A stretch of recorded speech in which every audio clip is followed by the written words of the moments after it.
மன்னரின் பரிசு யானை சாப்பிட மறுத்துச்சு, நகர மறுத்துச்சு. எல்லாரையும் கண்டுக்கவே இல்ல. 10 பயிற்சியாளர்கள் முயற்சிச்சாங்க, யாரும் வெற்றி பெறல. மன்னருக்கு கவலையா இருந்துச்சு. இந்த யானைக்கு சாபம் பிடிச்சிருக்குன்னு சிலர் சொன்னாங்க. பூசாரிகள் வந்தாங்க, தங்கம் கேட்டாங்க. மன்னர் தென்னாலியை பார்த்தார். தென்னாலி, உன்னால ஏதாவது செய்ய முடியுமான்னு கேட்டார். தென்னாலி யானை கொட்டகைக்கு போனான். சத்தமே போடல, எதுவும் கட்டளையிடல. 1 மணி நேரம் யானையை கவனமா பார்த்தான். யானையின் கண்கள் தென்னாலியை பின்தொடர்ந்துச்சு. தென்னாலிக்கு புரிஞ்சிருச்சு. மறுநாள் மதிய உணவு நேரம் தென்னாலி யானை கொட்டகை பக்கம் வந்தான். கையில தன்னோட சாப்பாட்டை வச்சிருந்தான். யானை பக்கம் போகல, யானையை பார்க்கவே இல்ல. அமைதியா தனியா சாப்பிட ஆரம்பிச்சான். யானை ஒரு கண்ணால தென்னாலியை பார்த்துச்சு. தென்னாலி கவலைப்படவே இல்ல, சந்தோஷமா சாப்பிட்டான். மனம் மட்டும் காற்றுல பரவுச்சு. யானை மெதுவா தலையை திருப்பியது. கால் ஒன்ன மெதுவா முன்னே வச்சது. சாப்பாடு முடிஞ்சதும் தென்னாலி எழுந்தான்.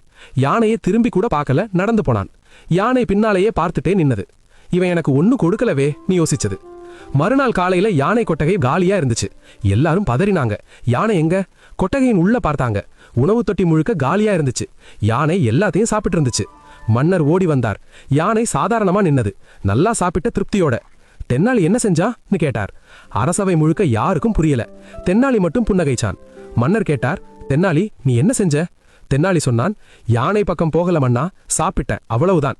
சேனு கட்டளை போடல, விரும்புன்னு கெஞ்சல, தனியா இருந்த. தென்னாலி தொடர்ந்தான்.